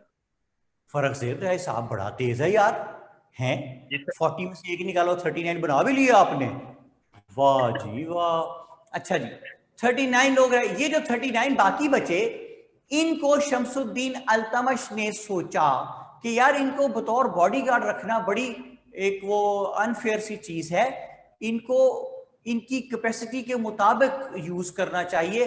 तो उसने उन सबको बॉडीगार्ड के तौर से हटा दिया और किसी को फाइनेंस का हेड लगा दिया, किसी को एडमिनिस्ट्रेशन का हेड लगा दिया, किसी को डिफेंस में लगा दिया, किसी को किसी जगह का गवर्नर लगा दिया, ये नहीं उनसे फायदे उठाने लगा। समझ आ गई बात आपको? Okay sir. आहिस्ता आहिस्ता ये जो 40s थे ये ताकत पकड़ने लगे, और सिर्फ समझाने के लिए कह रहा हूं, लिखना नहीं है। आजकल के दौर में जैसे एजेंसीज होती हैं दुनिया में, उस तरह ये एजेंसियों का रूप धार गए, जिनके पास मेकिंग ब्रेकिंग पावर नहीं आ जाती रूलर्स की, वो ताकतवर हो गए 40s बहुत। उधर गयासुद्दीन बलबन भी महल के अंदर तरक्की कर रहा है, पहले बॉडीगार्ड के तौर पे आया, फिर स्लेव बना, फिर रॉयल कोर्ट का एडमिनिस्ट्रेटर बना, फिर शमसुद्दीन अल्तमश की जिंदगी में ही रॉयल कोर्ट का सीनियर एडमिनिस्ट्रेटर बना। और 1236 में 1236 में when Shamsuddin Altamash was about to die, तो उसने 40s को बुलाया और कहने लगा देखो 40s, मैं मरने लगा हूं, मेरे मरने के बाद मेरे बेटों में से किसी को सुल्तान मत बनाना, वो इस काबिल नहीं है, वो इनकॉम्पिटेंट हैं, वो लथार्जिक हैं, वो इनकैपेबल हैं, वो डिसिपेशन में पड़े हुए हैं, मेरे बेटों में से किसी को सुल्तान न बनाना। हाँ, मेरी बेटी रजिया को सुल्तान बना देना, she is a very very capable lady. तो 40s ने कहा कि भाईजान आप बेफिक्र होकर मरे, हम ऐसा ही करेंगे। ठीक है जी, ओके सर। तो जिस वक्त शमसुद्दीन अल्तमश मरा तो सुल्तान अब किसको बनाना है फर्रख? बेटी को, रजिया को। रजिया को। लेकिन जब वो रजिया को सुल्तान, फर्क मेरे साथ रहना, मेंटी आईक्यू लेवल, अपना आईक्यू लेवल चालू करें, फौरन बटन ऑन करें, आईक्यू लेवल का सवाल आ रहा है कि ही शमसुद्दीन अल्तमश मरा और 40s रजिया को सुल्तान बनाने लगे, तो एक मुसीबत पड़ गई। कैसी मुसीबत पड़ी? अगर 1988 जैसे सिविलाइज्ड दौर में, सॉरी 1200 कब फौत हुआ जी अल्तमश फर्क? 1236 में। Sorry sir, I don't remember that sir. अभी तो लिखा तो हुआ सामने यार, पढ़ लो 1236 में। Sir I am not writing down anything. Okay, तो मैंने कौन सा साल गलती से बोल दिया है? इट वाज, आपने तो 1988 बोल दिया है। सॉरी यार, फर्क, slip of tongue it was फर्क। No problem sir, no problem. चलो, बड़ी मेहरबानी, बहुत शुक्रिया बेटे, आपने कहा कि no problem sir, if you have committed slip of tongue तो नो प्रॉब्लम सर। खुले दिल से उन्होंने मुझे माफ करने का ऐलान फरमाया। एडा तो मोहम्मद बिन कासिम है। ये क्या बात हुई भाई? स्लिप ऑफ टंग नहीं, नोमान पूछ रहे हैं कि जी 1988 आपने क्यों कह दिया है स्लिप? अच्छा, अपनी मर्तबा आपके जो मकबूल लीडर हैं वो जर्मनी और जापान की सरहदें मिला दें तो कोई मुज़ायका नहीं है जी। वो हम आह भी करते हैं तो हो जाते हैं बदनाम, वो कत्ल भी करते हैं तो चर्चा नहीं होता। कौन लिख रहा है यहाँ पे भाई? बेनजीर भुट्टो, आगा फरहान अली शाबाश, आगा फरहान अली शाबाश। ये है फर्क IQ लेवल जो मैं आपको जगाने का पहले कह चुका था। मेरे बेटे देखो कि 1988 मेरे मुंह से क्यों निकला, डेलिबरेटली मैंने कहा था कि आपको बात हमेशा याद रहे कि 1988 में बेनजीर भुट्टो बनती है पाकिस्तान की prime minister, who was a legendary woman, she deserves to be the prime minister, like खातून थी बहुत। तो अगर 1988 जैसे सिविलाइज्ड दौर में औरत के हुक्मरान बनने पे इतना तूफान मच सकता है, वो इतना तूफान मचाओ कि क्या बताऊं। सबसे ज्यादा शोर इन्होंने मचाया भाईजान ये जो है डीजल वाले मारे कि औरत हमारी हुक्मरान कैसे, 73 के आइन के तनाजुर में औरत हमारी हुक्मरान कैसे हो सकती है, क्या हम बेगैरत हैं, औरत हमारी हुक्मरान। इतना शोर, फर्क हो गया। No sir, I am with you sir. तो अगर 1988 जैसे सिविलाइज्ड दौर में औरत के हुक्मरान बनने में इतना शोर मचता है, तो सिर्फ ये अंदाजा लगा ले फर्क कि 1236 में कितना तूफान मचा होगा। आप समझ आ गई बात आपको? सर तो 1236 में तूफान मच गया, इतना शोर मचा कि औरत हमारी हुक्मरान नहीं बन सकती कि 40s को शमसुद्दीन अल्तमश की वसीयत के अगेंस्ट काम करना पड़ा और उन्होंने रजिया को सुल्तान न बनाया, बल्कि उन्होंने उसके बड़े बेटे फिर रुकनुद्दीन फिरोज को सुल्तान बना दिया। फर्क ठीक है बात? Okay sir, Ruknuddin Firoz. क्योंकि बाप ने कहा था नकम्मे हैं, नालायक हैं, आवारा हैं, नाकारा हैं, इनकॉम्पिटेंट हैं, लथार्जिक हैं और किसी काम के नहीं हैं, इनको सुल्तान मत बनाना। तो बाप से ज्यादा कौन बेटे को जान सकता है? हुआ ये कि वो सुल्तान रुकनुद्दीन फिरोज को उन्होंने बना दिया। वो नालायक आदमी साबित हुआ बाप ने, जैसे पहले बताया हुआ था। वो खुद शिकार पे निकला रहता था और एडमिनिस्ट्रेटिव अफेयर्स तमाम उसने अपनी वालदा मोहतरमा शाह तरकैन के हवाले कर दिए, TURKAIN, तरकैन। ये बड़ी जालिम औरत थी, छोटी छोटी बातों पे लोगों को मौत की सजा दे देती थी। तो एक अनरेस्ट क्रिएट हुआ और 40s ने माँ बेटे दोनों को कत्ल कर दिया और अब के उन्होंने सुल्तान बना दिया रजिया को, रजिया सुल्ताना, 1236 से 1240 तक। फर्क ठीक है बात? 36 से 1240 तक सर उनके बेटे ने सर रूल किया। हाँ जी, रजिया सुल्ताना ने, ठीक है। ये ध्यान रखना, मैंने सारी चीजों को ले जाके आइडियोलॉजी से मिलाना है बाद में। अच्छा जी, 1240 तक रूल करती है Razia. Razia proved herself as a very able woman, very capable woman, very sagacious woman, very just woman. Before becoming sultana, she used to do sharai parda, but after becoming sultana, she stopped doing that. Rather, she started wearing the soldier's dress. हर वक्त फौजी लिबास में होती थी। She was brave up to this extent कि as soon as she used to come to know that somewhere some revolt was taking place, तो वो खुद जाके वहां पे अटैक कर देती थी। मोहम्मद अहमद, मैंने स्पेल करके बोला था नाम, आप कह रहे हैं नाम रिपीट कर दे उसकी मदर का, शाह तरकैन, TURKAIN। तो जनाब क्या हुआ कि ये बड़ी बहादुर औरत थी रजिया सुल्ताना, इसने बेशुमार कारनामे सर अंजाम दिए। लेकिन फिर क्या हुआ, फिर यूं हुआ कि एक वो अनरेस्ट अपनी जगह कायम था मुआशरे में। कौन सा वाला कि औरत हमारी हुक्मरान कैसे बन सकती है। तो हुआ ये कि 1240 के नजदीक जाते जाते एक इसका गुलाम था जिसका नाम था Jalaluddin Yaqut. Jalaluddin Yaqut, he belonged to the black race, काला था जी वो, यह काला, ठीक है, हबशी कौम से तरक रखता था। उस जमाने में जात पात का बहुत होता था, तो वो हर वक्त इसके साथ होता था। ये उसको बहादुरी के और वफादारी के वजह से उसको अपने साथ रखती थी। घोड़े पे इसके साथ बैठा जा रहा, तख्त पे साथ बैठा, फैसलों में दखल दे रहा है। तो एक तूफान मच गया कि छोटी जात का ये काला जो है जलालुद्दीन याकूत,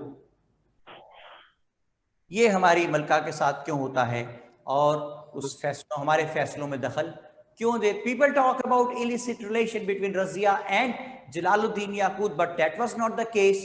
एक हिस्टोरियन है जो फरिश्ता के नाम से लिखते हैं, फरिश्ता के नाम से हिस्टोरियन है, वो लिखते हैं कि Razia was at the peak of her character, और कोई ऐसी बात नहीं थी, सिर्फ उसकी बहादुरी और वफादारी की वजह से, लॉयल्टी वजह से उसको वो साथ रखती थी। लेकिन अनरेस्ट क्रिएट हो गया बहुत ज्यादा कि जी छोटी जात का काला हर वक्त मलका के साथ होता है और ये और तूफान मच गया। तो एक दफा एक दिन रजिया सुल्ताना और जलालुद्दीन याकूत एक घोड़े पे सवार कहीं जा रहे थे कि कहीं से चंद नामालूम अफराद मोटरसाइकिलों पे आए, उन्होंने फायरिंग कर दी जी, जिससे जलालुद्दीन याकूत मौके पे जाँ बहक हो गया और रजिया वाज अरेस्टेड। फर्क समझ आ गई आपको बात? Yes sir. मोटरसाइकिलें थी उस दौर में फर्क? उस दौर में sir I was also going for that point and sir I have another question as well sir. ठीक, ये रुकुद्दीन जो Firoz became sultan instead of the Razia. आवाज दूर हो गई आपकी, बहुत गायब हो गई आवाज। No sir I am clear sir. जी आप बोलें। रुकुद्दीन फिरोज जो उनका बेटा था 1936 में उसको एज अ सुल्तान उन्होंने डिक्लेयर किया। So for how long he ruled? तो क्योंकि आपने 1236 टू 1240 तक आपने दोबारा रजिया को ही सर एज आपने वो बताया सेकंड पोर्शन में, लास्ट पोर्शन में। कोई खास बात मुझे समझ नहीं आई बेटा, लेकिन 1236 से 1240 तक रजिया का दौर है। मुझे ये बस मैंने आपको बताया, आप पता नहीं क्या कह रहे हैं, मुझे आ रही बात। सर रुकुद्दीन फिरोज को सर सुल्तान उन्होंने डिक्लेयर किया था ना इंस्टेड ऑफ सर रजिया के। जी तो सर रुकुद्दीन फिरोज ने कितने अरसे के लिए सर रूल किया था? 1236 में आया, 1236 में गया। वो बता दिए, फैसला हो गया जी। नुमान इकबाल साहब ने कह दिया है, उन्होंने कहा Ruknuddin Firoz was killed in November 1936। 1936 ये मुस्लिम लीग में काम कर रहा था पाकिस्तान बनाने के लिए। यही बात है नुमान इकबाल, जिना के साथ होता था ये, इकबाल के जनाजे में भी गया था। नुमान इकबाल 1236 से होके हो गया। अच्छा जी, तो जिस वक्त ये रजिया को गिरफ्तार कर लिया तो अब के उन्होंने सुल्तान बना दिया रुकन इसके शमसुद्दीन अल्तमश के दूसरे बेटे को, जिसका नाम था मुइजुद्दीन बहराम शाह। मुइजुद्दीन बहराम शाह जो है वो दो साल रूल करता है 1240 से 1242 तक। इसके दौर में कोई काम का काम ना हो सका and he proved himself as a mere puppet in the hands of the Turk nobles. Turk nobles हम किनको कह रहे हैं फर्रख? तुर्कमानिस्तान के लोगों को। ठीक हो गया? फर्क बेटे से लेंगे जी इजाजत, बड़ी देर से हम इनसे बात कर रहे हैं और अब हम बात करेंगे, किससे बात करेंगे जी? सना शब्बीर से बात कराएं जी।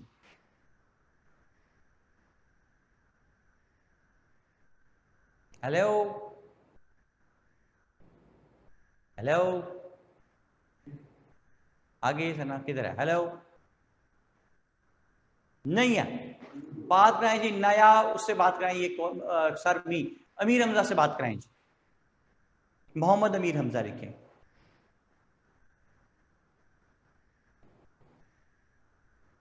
MO से लिखें ये जी, ये अमीर हमजा जी। सर वालेकुम अस्सलाम अमीर हमजा, कैसे हैं बेटा आप? ठीक हैं अल्हम्दुलिल्लाह सर। ओके अमीर हमजा, यहाँ तक बात आपको सारी समझ आ रही है? जी सर बिल्कुल। अच्छा जी, 1240 से 1242 तक मुइजुद्दीन बहराम शाह हुकूमत करता है। He proved himself as a mere puppet in the hands of Turk nobles। इसके दौर में मंगोल्स जो कि चाइना के ऊपर जो एरिया है वहां से आते थे, नीचे इधर सब कॉन्टिनेंट की तरफ क्यों आते थे? इसलिए कि यहाँ पे ह्यूमन फ्रेंडली एनवायरमेंटल कंडीशंस थी। जब वो यहाँ आते थे जी, टर्क नोबल, सबा खान पूछ रही है कौन है ये जो तुर्कमानिस्तान से जब 40s आए हुए थे बेटा, इनको हम टर्क नोबल्स कहते हैं।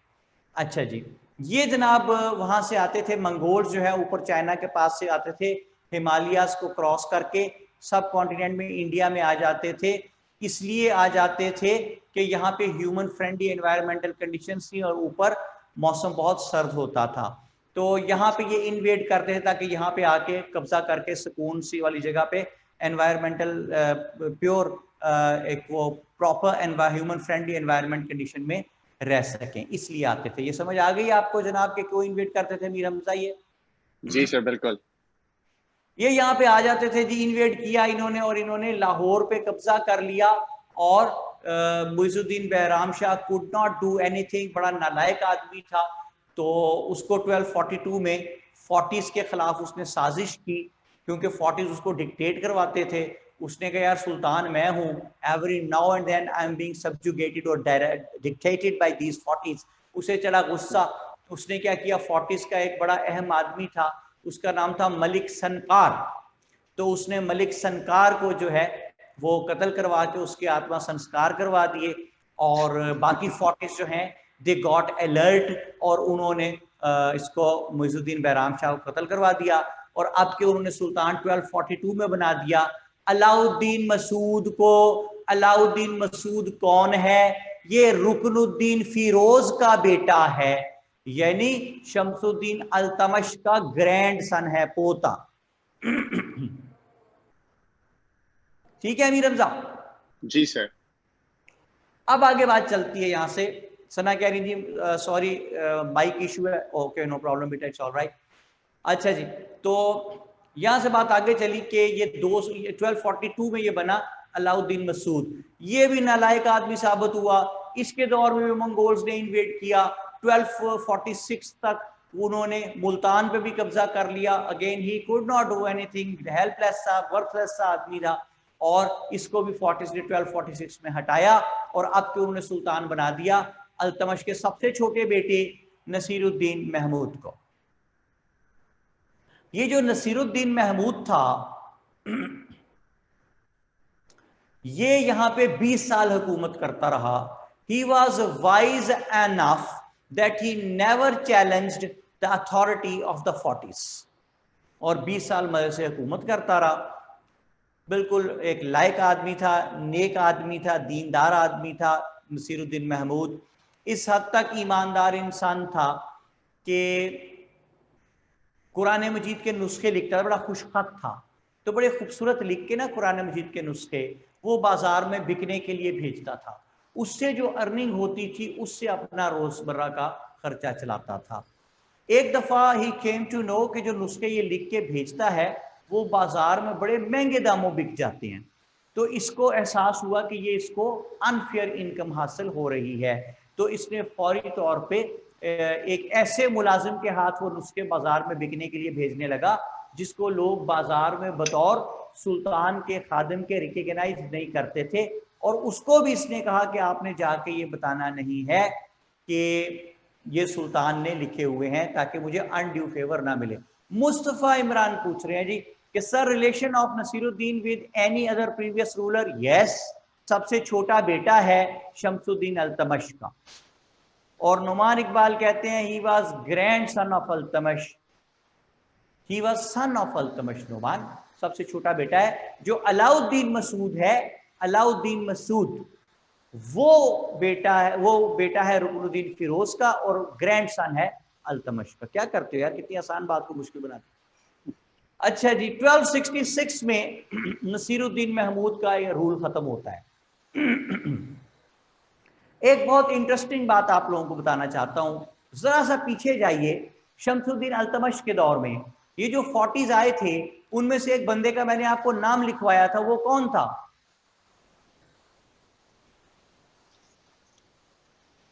अमीर हमजा? जी सर। वो कौन था बंदा? सर वही देख रहा हूँ। बलबन।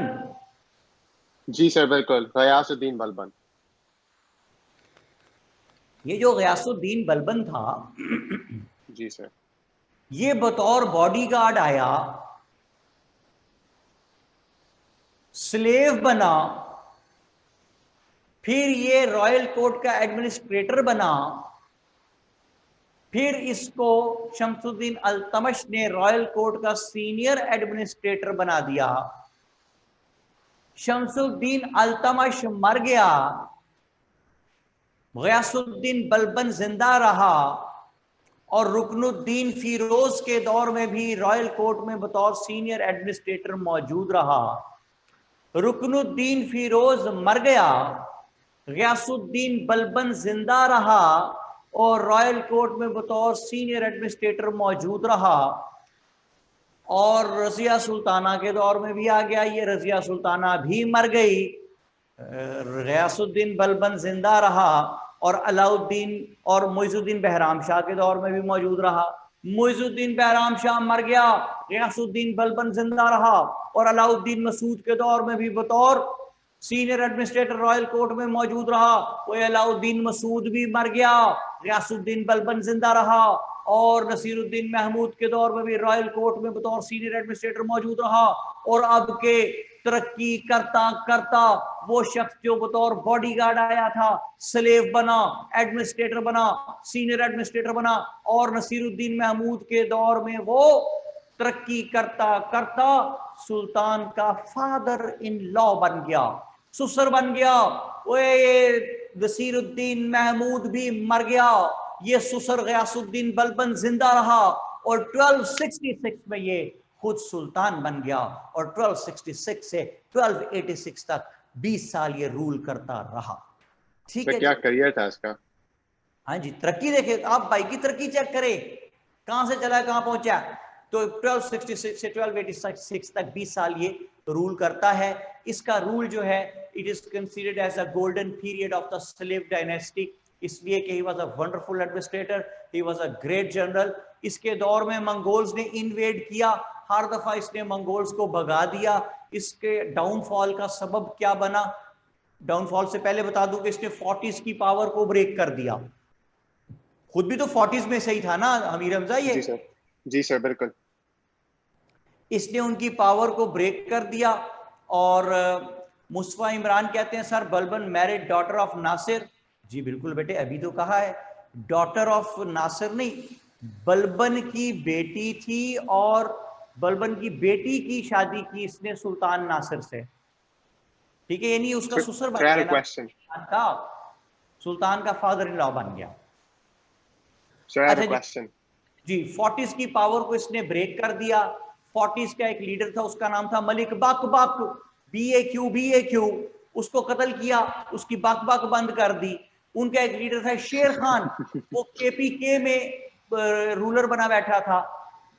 40s का एक बंदा था शेर खान। शेर खान इसका फर्स्ट कजन भी था बलबन का, इसने उसे भी कत्ल करा दिया। एक इसका 40s का बंदा था, उसका नाम था हैबत खान, वो स्टेट ऑफ अवध AUDH वहां पे रूलर बना बैठा था, इसने उसको भी कत्ल कराया, उसका सर कटवाया और शहर के दरवाजे पे लटका दिया ताकि उसकी हैबत खत्म हो जाए।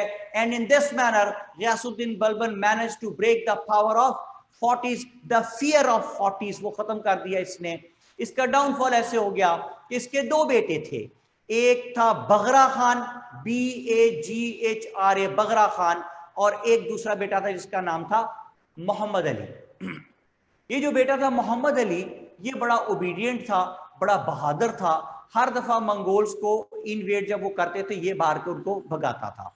जबकि दूसरा बेटा था बगरा खान, वो गुस्ताख था, बाप का लड़ता था, बाप से बड़ा बदतमीज लड़का था।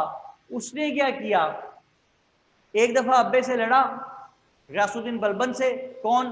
बगरा खान, और अपना 4-5 साल का बच्चा जिसका नाम था मुइजुद्दीन केकूबाद, उसने केकूबाद उठाया बच्चा और दादे के मुंह पे मारा गयासुद्दीन बलबन के, और कहने लगा संभालो ये बच्चा, मैं जा रहा हूं, मैं दूर जाकर तुमसे रहूंगा। सो ही वेंट टू बंगाल, और बंगाल में जाके वो बंगाल का रूलर बन के बैठ गया। कौन? बगरा खान। और ये बात समझ आ रही है? जी सर। अच्छा जी, तो इधर इसके पास बेटा जो रह गया उसका क्या नाम है? मुइजुद्दीन कैकबाद। वो तो बगरा खान का बेटा है ना, यानी वो तो ग्रैंड सन है, पोता है। अली सर, अली, मोहम्मद अली। ठीक है जी सर। 1285 में मोहम्मद अली मंगोल्स से लड़ता हुआ मारा गया, जिसकी वजह से ये ट्रॉमे में चला गया गयासुद्दीन बलबन। इसको बहुत दुख हुआ और ये बीमार हो गया, और इसने अपनी मदद के लिए अपने एक दोस्त को बुलाया जिसका नाम था जलालुद्दीन फिरोज। इसने उसे बुलाया और कहा कि Jalaluddin Firoz, I am sick, बीमार हूं, cannot take care of the administrative affairs properly, इसलिए आप ये एडमिनिस्ट्रेटिव अफेयर्स जो है इनको हैंडल कीजिए और मैं जरा आराम करूंगा। तो जलालुद्दीन फिरोज खिलजी ने एडमिनिस्ट्रेटिव अफेयर्स पे तो नजर रखनी ही थी, उसने जलालुद्दीन फिरोज ने इस पे भी नजर रखी, गयासुद्दीन बलबन पे। और जो ही गयासुद्दीन बलबन फौत हुआ 1286 में। तो अब जलालुद्दीन फिरोज, जिसको उसने तमाम एडमिनिस्ट्रेटिव अफेयर हैंड ओवर किए हुए है, तो जलालुद्दीन फिरोज को क्या चाहिए? सुल्तान किसे बनाए वो? अमीर हमजा सर बनाना तो उसको अपने एयर को चाहिए, मतलब मोइज को बनाना चाहिए, because that was the only immediate air left. Grandson तो छोटा सा काका पटाखा है, उसे कैसे बना दें? बेटा जो जिंदा बैठा है बगरा खान, उसको ना बनाए? वो तो सर बंगाल चला गया ना। वो बंगाल चला गया तो मर तो नहीं गया ना, बंगाल चला गया। हक किसका बनता है? बेटे का हक बनता है। मतलब बेटा अगर ऑस्ट्रेलिया चला जाए, पीछे बाप मार जाए, तो जायदाद में हिस्सा नहीं बनता बेटे का? हाँ सर, देखिए मोहम्मद असलम मुगल लिखा है, वो डिसोबीडियंट था। हाँ बिल्कुल ठीक बात है। यही प्ली ली किसने? जलालुद्दीन फिरोज ने। मुझे तो ये उस्मान असलम भी ना उसके साथ मिला हुआ लगता है जलालुद्दीन फिरोज के। जलालुद्दीन फिरोज ने कहा, लोगों, ये जो बच्चा है बगरा खान, जो लड़का है, ये बाप का गुस्ताख था, और तुम्हारे सुल्तान गयासुद्दीन बलबन ने मरते हुए मुझे वसीयत की थी कि इसको सुल्तान हरगिज मत बनाना। मेरे पोते को, काका पटाका छोटा सा मुइजुद्दीन केकूबाद, उसको सुल्तान बना देना। तो जनाब अली, इसलिए मैं मुइजुद्दीन केकूबाद को सुल्तान बनाने लगा हूं, छोटे से बच्चे को। अच्छा, उसने ऐसा क्यों किया जलालुद्दीन फिरोज ने? उसने ऐसा इसलिए किया कि अगर वो बगरा खान को सुल्तान बना देता, तो बगरा खान सुल्तान बनते ही पहला काम ये करता कि जलालुद्दीन फिरोज को कहता कि थैंक यू वेरी मच, जाओ अपना काम करो। फिर ये तो कभी सुल्तान न बन सकता जलालुद्दीन फिरोज। तो उसने लोगों को बगरा के खिलाफ उकसाया और सुल्तान बना दिया छोटे से बच्चे को, केकूबाद को। यानी इनडायरेक्टली वो खुद ही सुल्तान बन गया ना। बात समझ आ गई आपको? जी सर। पावर्स उसने सारी अपने पास रखी, इनडायरेक्टली सुल्तान वो खुद ही बना पड़ा था जी। और बगरा खान बंगाल में रोता पिटता रह गया, छोटे से बच्चे केकूबाद को सुल्तान बना दिया जिसने। और फिर केकूबाद जरा बड़ा हो गया, वो ड्रंक रहता था हर वक्त, उसको जान के ड्रंक लगा, उसको शराब पे लगा के रखा, उसको हर वक्त जनाब उन्होंने, वो डिसिपेशन में पड़ा रहता था, शादियां करता रहता। और एक दिन उन्होंने उसको उठा के रिवर गेंजिस में फेंक दिया। पता नहीं गिर के मरा या मर के गिरा, वो मर गया। और Jalaluddin Firoz declared himself sultan here, as he belonged to a small village in Afghanistan named as Khilij. So after that his name is Jalaluddin Firoz Khilji. ये बात समझ आ गई आपको? जी सर। ये है जी स्लेव डायनेस्टी। 1206 से स्टार्ट हुई, 1290 में खत्म हुई। 84 इयर्स इसने गुजारे डायनेस्टी ने। आज हमने भी 84 इयर्स गुजारे। पहले हमने शहाबुद्दीन गौरी के टाइम भी देखा। अब इसको लिंक क्या है कि जिस वक्त हमारे पे सवाल आता है कि write a comprehensive note on evolution and growth of Islam in subcontinent, तो भाई हमें ये पता होना चाहिए कि इस्लाम यहाँ पे कैसे आया है सब कॉन्टिनेंट में। कि सिंध और पंजाब में तो आया है मोहम्मद बिन कासिम से, केपीके और बलोचिस्तान में आया है सुल्तान महमूद गजनवी से, और बंगाल में आया है कुतुबुद्दीन ऐबक से। ये पड़ी होंगी चीजें तो पता होगा ना। तो इस सारी डायनेस्टी में से मैंने स्टार लगा के दिया आपको कुतुबुद्दीन ऐबक के साथ। उसकी दो इंपॉर्टेंस है हमारे लिए। एक, ही was the first ever person who took Islam to the northeastern part of subcontinent, and second, he laid the foundation of Islamic State. The foundation of first Islamic State. Nurul हुदा कहती है रिपीट द क्वेश्चन। मैं question आपको 1526 तक पहुंच जाऊं तो मैं आपको बताऊंगा क्वेश्चन कैसे कैसे आ सकता है। मैं आपको बोर्ड पे वो सॉल्व करके दिखाऊंगा कि हेडिंग्स क्या क्या होनी चाहिए, और बीच में क्या लिखना है, और कितना लिखना है, और कैसे लिखना है, कितने टाइम में लिखना है, कितने पेजेस पे लिखना है। ठीक है, इस कमांड के साथ हम चलेंगे। बस ये याद रख लीजिए कि चीजों को याद करना नहीं है, याद रखना है। ठीक है जी, तो ये आपके पास पूरी मौजूद है। 1285 में मारा गया था जी वो मोहम्मद अली। सैयद अहमद पूछ रहे हैं। ठीक है जी, आज के लिए इतना ही। तो किताब मैंने आपको कल लिखवाई थी, past president future of Pakistan, doctor Sultan Khan sahab की, और साथ मैंने आपको वर्ल्ड टाइम्स की पाकिस्तान अफेयर्स उस्मानी साहब की लिखी हुई किताब बताई थी। लेकिन फ़िलहाल के लिए मैंने कहा था 1526 तक के टाइम के लिए कि हमारे ये नोट्स ही काफ़ी हैं। सारा इमरान कह रही हैं कि जी sir kindly give overview light of थी हमारी रेंज से। अब मेरे बेटे 2 मिनट में सारे लेक्चर का बड़ा मुश्किल हो जाएगा। नेक्स्ट टाइम जब हम बात करेंगे इस पे मेरी बेटी, तो आप मुझे याद दिला दीजिएगा, मैं थोड़ा सा इस पे बात ज़रूर कर लूँगा, ठीक है। बुक्स मानूर आकिफ कहती हैं दोनों खरीदनी चाहिए, दोनों ले लें, कोई ऐसी बात नहीं है उसमें। टेन्योर ऑफ जलालुद्दीन पिलो प्लीज, जलालुद्दीन फिरोज खिलजी क्या पूछ रहे हैं भाई, अभी तो आया है यार, अहमद अली भी उसे आने तो दो, कल आएगा फिर मरेगा तो पता चलेगा कितना अर्सा रूल किया। ठीक है जी, बुक रिपीट कर दे। महक कहती हैं जी कि मैंने कहा जी past present and future of Pakistan by doctor Sultan Khan sahab, इसका लेटेस्ट एडिशन ले लिया भाई। और एक हमारी वर्ल्ड टाइम्स की छपी हुई है पाकिस्तान अफेयर्स, वो उस्मानी साहब ने लिखी हुई, ठीक है जनाब। तो करमदाद करमदाद रब्बानी, इकराम रब्बानी से कोई किताब यार, if one good book is covering the syllabus do not run for many other books. अंग्रेज कहता है कि one book is covering the syllabus तो it's good to have that, और वो अंग्रेज कहता है कि it's better to study one book 11 times instead of studying 11 books once, ठीक है। तो कोई अच्छी किताब ले लें, यकीन करें जो काम सर सैयद अहमद खान ने एक किताब में किए हुए, अमीर हमजा जी सर, दूसरी किताब में भी वही काम किए उन्होंने, ठीक है। ये नहीं कोई नया काम नहीं किसी किताब में आ कर गए कि किसी किताब में कुछ लिखा हुआ सर सैयद के बारे में और किसी किताब में लिखा हुआ है कि बहती हवा सा था वो, उड़ती पतंग सा था कहाँ गया उसे ढूंढो, कोई ऐसी बात हरगिज नहीं है जी। So gentlemen, whatsoever we have tried to discuss today, repeat it, complete it and concrete it and never let it know to anybody else how simple it is। और सब कुछ क्या है, बेकार है बस। You people are precious, कितने, we're very very precious। So try to take very very good care of yourselves and try to become what the best possible sons or daughters of your parents। इसके अलावा ना दुनिया में आखिरत में कामयाबी का और कोई रास्ता नहीं है, और अगर है भी कोई तो एटलीस्ट वो मुझे पता नहीं है। See you all next time, keep flying and enjoying it। Salman Kazmi signing off, thank you very much।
Assalamu alaikum to everybody.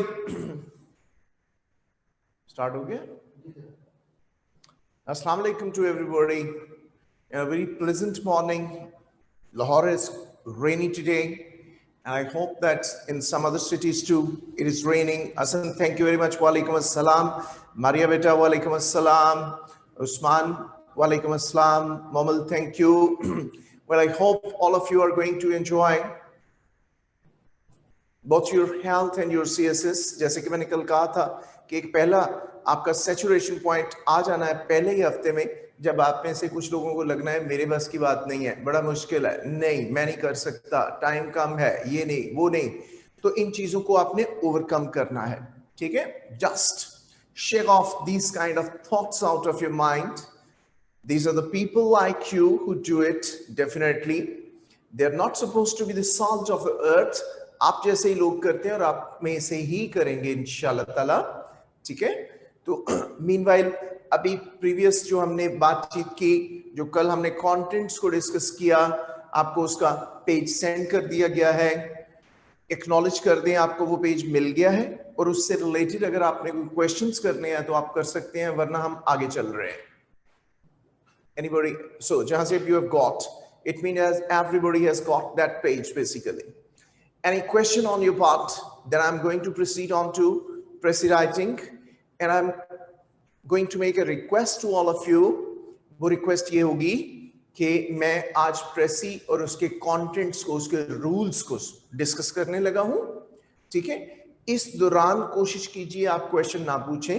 हो सकता है जो कि 98% चांस है कि आपके ज़हन में Prezi से रिलेटेड जो भी क्वेश्चंस आएंगे मैं खुद ही उनको आंसर कर चुका हूंगा, ठीक है? इंशाल्लाह ताला.